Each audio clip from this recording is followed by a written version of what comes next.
Hello friends, welcome to the channel simplifying biotechnology.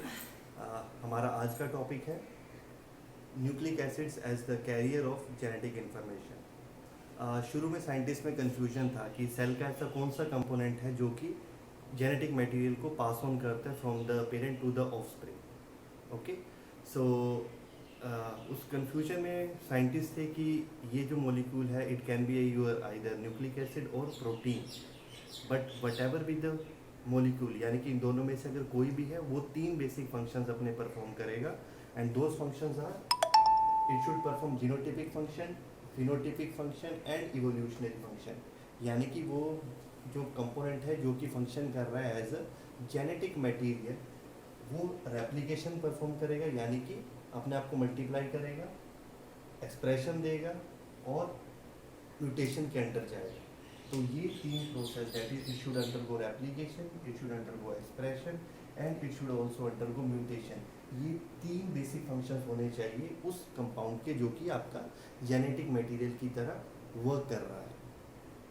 अब जब शुरू में इतना सारा कंफ्यूजन था कि वो जो मॉलिक्यूल है वो आपका प्रोटीन है या न्यूक्लिक एसिड है, तो उसके बाद एक्सपेरिमेंट्स परफॉर्म होने शुरू हुए। तो जिन साइंटिस्ट ने ये प्रूव किया that your DNA act as the genetic material, they were Avery, MacLeod and McCarty. ये तीन साइंटिस्ट थे जिन्होंने ये प्रूव किया कि जो आपका डीएनए है it is functioning as the genetic material rather than protein.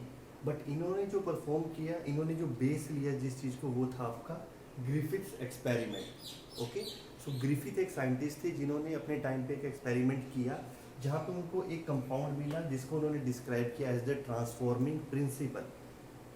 जब तक उन्होंने एक्सपेरिमेंट किया था उन्होंने एक चीज़ डिस्कवर की कि कुछ ऐसी चीज़ है जो कि ट्रांसफॉर्म कर रही है, लेकिन उनको पता नहीं था ये क्या चीज़ है। इस चीज़ को प्रूव किया था एवरे, मैक्लियोड एंड मैकार्टी ने to prove that this transforming principle और compound is your DNA molecule. Okay, so coming back to the Griffith's experiment, क्योंकि जो बेसिस था उनका वो था आपका ग्रिफिथ्स एक्सपेरिमेंट। तो जो ग्रिफिथ थे इन्होंने जिस माइक्रोब पे वर्क किया वो था आपका Streptococcus निमोनियाई। Okay, this microbe Streptococcus निमोनियाई which causes pneumonia. तो इन्होंने क्या किया, ये जो माइक्रोब है इसकी दो बेसिक कैटेगरीज होती है, type 2 and type S and type R. तो जो टाइप एस है it refers to the smooth colonies. इनके सेल के बाहर एक आपका कैप्सूल बना होता है, as a result they are smooth in structure, encapsulated and virulent. That means they are pathogenic, they cause the disease.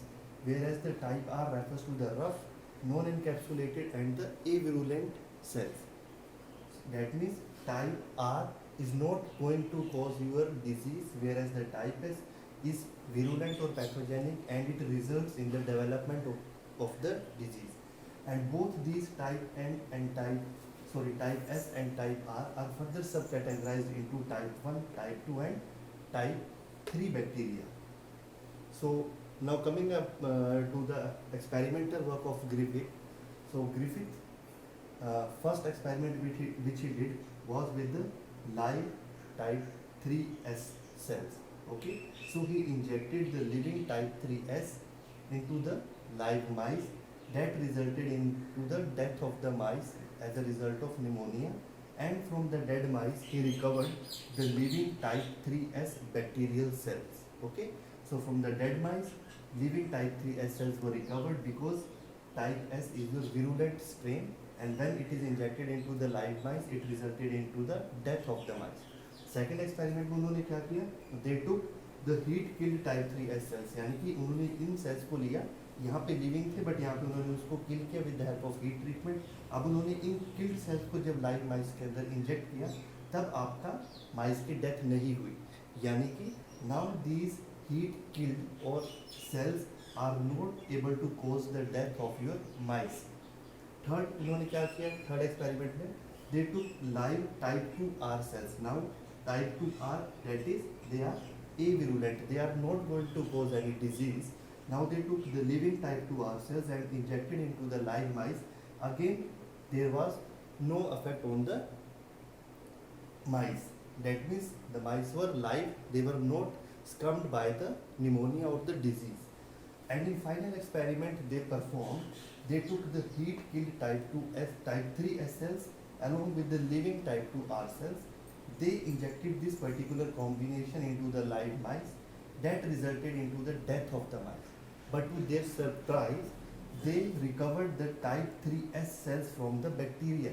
Okay, they took this mixture, injected into the live mice, it resulted into the death of the mice. लेकिन यहाँ पे जो इनको recovery हुई वो recovery हुई इनको type 3S sales. अब यहाँ पे एक कंसेप्ट जो उस समय तक पता था वो था म्यूटेशन, लेकिन उन्होंने इसको डिसअप्रूव किया कि अगर यहाँ पे टाइप 2R सेल्स अगर म्यूटेट करते हैं तो वो टाइप 2S में ही कन्वर्ट होंगे, यानी कि type 2 will not get converted into the type 3 as a result of mutation. तो यहाँ पे उन्होंने इस चांस को तरह से निगलेक्ट किया कि यहाँ पे म्यूटेशन नहीं हो रहा है, म्यूटेशन के अलावा कोई और फिनोमिनन है जो कि कन्वर्ट करवा रहा है टाइप 2R सेल्स को टाइप 3S लाइव सेल्स में. ओके, तो उन्होंने ये प्रूव किया कि कुछ ऐसा ट्रांसफॉर्मिंग प्रिंसिपल या कंपोनेंट है जो कि heat killed type 3S cell से टाइप 2R सेल्स के अंदर जा रहा है और इन टाइप 2R सेल्स को वो कन्वर्ट कर रहा है into the living type 3S cells resulting into the death of the mice. Okay, so उन्होंने ये कंसेप्ट दिया कि कुछ एक ऐसा मटेरियल है और you can say transforming principle है जो कि टाइप 2 के अंदर जा रहा है और कन्वर्ट कर रहा है उसको लिविंग टाइप 3S सेल्स में. ओके, तो ये जो सारा कंसेप्ट था इस चीज़ को बाद में टर्म दिया गया ट्रांसफॉर्मेशन. अगर आप बैक्टीरियल जेनेटिक्स की बात करें तो वहाँ पे आपके 3 मेन मोड्स ऑफ आते हैं. There are 3 main modes of transfer of genetic information, that is transformation, conjugation and transduction. तो उसमें से जो ट्रांसफॉर्मेशन है which refers to the uptake of foreign DNA by the bacterial cell from its surroundings. तो वो transformation process की discovery की थी आपकी ग्रिफिथ ने on the this particular microbe that is Streptococcus pneumonia. अब यहाँ पे इन्होंने ट्रांसफॉर्मेशन का कंसेप्ट जो बाद में आ गया, लेकिन यहाँ पे इन्होंने ये प्रूव कर दिया कि कुछ एक ऐसा ट्रांसफॉर्मिंग प्रिंसिपल है जो कि टाइप 2R को टाइप 3S में कन्वर्ट कर रहा है. ठीक है, अब वो क्या है ट्रांसफॉर्मिंग प्रिंसिपल, वो प्रूव किया था एवरे मैकलियोड मैकार्टी ने कि वो जो ट्रांसफॉर्मिंग प्रिंसिपल है that is your DNA. Okay, जब उन्होंने ये प्रूव किया कि वो जो ट्रांसफॉर्मिंग प्रिंसिपल है वो डीएनए है जो कि कन्वर्ट कर रहा है एक पर्टिकुलर कैटेगरी को दूसरे में, तब उन्होंने अपने एक्सपेरिमेंट से ये एक्सपेरिमेंटली प्रूव किया कि your DNA is functioning as the genetic material. अब जेनेटिक मटेरियल उन्होंने जो प्रूव किया, उन्होंने बेसिस किया अपना ये ग्रिफिथ का एक्सपेरिमेंट. उसमें उन्होंने बेसिकली जो चेंज किया, उन्होंने क्या किया, उन्होंने 3 डिफरेंट एंजाइम्स लिए, that is protease, RNase and DNAs. Protease क्या करेगा, ये प्रोटीन को डिग्रेड करेगा, आरएनएज आरएनए को डिग्रेड करेगा एंड डीएनएज डीएनए को डिग्रेड करेगा. यानी कि उन्होंने इंडिविजुअल कंपोनेंट को डिग्रेड करके चेक किया कि कौन सा ऐसा कंपाउंड है जिसकी डिग्रेडेशन से आपका ये जो कन्वर्जन या ट्रांसफॉर्मेशन हो रहा है एक पर्टिकुलर कैटेगरी का दूसरी कैटेगरी में वो किससे प्रिवेंट हो रहा है. और जिस भी कंपाउंड से वो प्रिवेंट हो रहा है यानी कि वही कंपाउंड है जो कि आपका as a transforming principle work कर रहा है. और इनको अपने एक्सपेरिमेंटल वर्क से ये रिजल्ट मिला कि that transforming principle is your DNA. And इन्होंने अपने एक्सपेरिमेंटल पूरे रिजल्ट से ये फाइनल कंक्लूजन ये दिया कि your DNA work as the genetic material. Now coming to the experimental work, that DNA is the genetic material, it was proved by Avery, MacLeod and McCarthy. इन्होंने जो set of reactions लगाया, सबसे पहला reaction क्या किया इन्होंने type 2R sales लिए, उसको जब इन्होंने प्लेट किया तो इनको पेट्री प्लेट पे टाइप 2R कॉलोनीज अवेलेबल हुई. Second, they took only the DNA from the heat killed type 3S cells, यानी कि अब यहाँ पे डीएनए लिया गया हीट किल्ड सेल से, यानी कि कोई भी लाइव सेल नहीं है, इस वजह से इनको पेट्री प्लेट पे कोई भी वायबल या विजिबल कॉलोनी नहीं मिली. ठीक है, अब इन्होंने थर्ड सेट ऑफ एक्सपेरिमेंट में क्या किया, ये मैंने फर्स्ट ए एंड बी आपको मेंशन किया, यानी कि थर्ड कैटेगरी में they took type 2R cells plus DNA from heat killed type 3S cells along with the serum that precipitates R2 cells from the mixture. इसको मैंने C category दिया, यानी कि इन्होंने first second and third in तीनों conditions का combination लिया. अब इनको यहाँ पे क्या मिला, जो सीरम है ये प्रेसिपिटेट करेगा टाइप 2R सेल्स, यानी कि जो टाइप 2R सेल्स थे इस सीरम ने आपके इसको प्रेसिपिटेट कर दिया. अब आपके पास सिर्फ DNA from heat killed 3S cells रहा, लेकिन कुछ एक ऐसे टाइप 2R सेल्स होंगे जिन्होंने इन 3S डीएनए का अपटेक किया होगा और वो ही आपको प्लेट पे वायबल कॉलोनीज की फॉर्म में मिलेंगे. यानी कि मैं क्लियर करता हूँ दोबारा, टाइप 2R सेल्स को तो सीरम ने प्रेसिपिटेट कर लिया, अब यहाँ पे जो सिर्फ टाइप 2R सेल्स है वो नहीं है, लेकिन कुछ टाइप 2R सेल्स होंगे जिन्होंने फॉरेन डीएनए का अपटेक किया है that is they get converted into the type 3s cells. इसलिए जब हमने प्लेटिंग की तब हमें प्लेट पे सिर्फ टाइप 3s कॉलोनीज प्रेजेंट हुई। अब उन्होंने फर्दर क्या किया, उन्होंने ये 3 कंडीशन यानी कि इन 3 चीज़ों का मिक्सचर लिया A + B + C। अब इस पूरे कंसेप्ट को और कॉम्बिनेशन को उन्होंने ट्रीट किया विद द प्रोटीएज। प्रोटीएज क्या करेगा, प्रोटीन को डीनेचर करेगा। अब यहाँ पे जो उन्होंने प्रोटीन को डीनेचर किया तब उन्होंने चेक किया कि ये डीनेचुरेशन के बाद भी आपके पास प्लेट पे 3s कॉलोनीज अवेलेबल है, यानी कि प्रोटीन जो है वो ट्रांसफॉर्म नहीं कर रहा है। In next experiment, they took same conditions A + B + C and they treated this set with RNAs. RNAs क्या करेगा, RNA को degrade करेगा, लेकिन again when they plated it on the Petri plate, they found presence of 3s colonies, यानी कि RNA is also not acting as a genetic material. But when they treated this particular set with DNA enzyme, which is causing the denaturation of DNA, they found that no colonies were available on the Petri plate.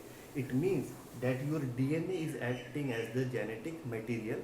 DNA from the dead type 3s cells is entering into the type 2r cells, and after getting incorporated into its DNA, it is resulting into the formation of the live or viable type 3s cells. Okay, so it proves here that your DNA is acting as the genetic material. So the Griffith was the scientist who discovered your transformation, and Avery, MacLeod and McCarthy were the scientists who proved first time that your DNA is acting as the genetic material. So here we have studied that your DNA is acting as a genetic material in case of your microbe, okay, that is bacterial cell. And in further experiments we will be studying about the discoveries of the scientists where they have proved that your DNA is acting as the genetic material in case of certain viruses. And in further studies they have found that in most of the RNA viruses, your RNA is acting as the genetic material. So in further experiments we will be discussing about the DNA as a genetic material in case of viruses, and your RNA as a source of genetic material in case of RNA viruses. So this we will be discussing in our next section.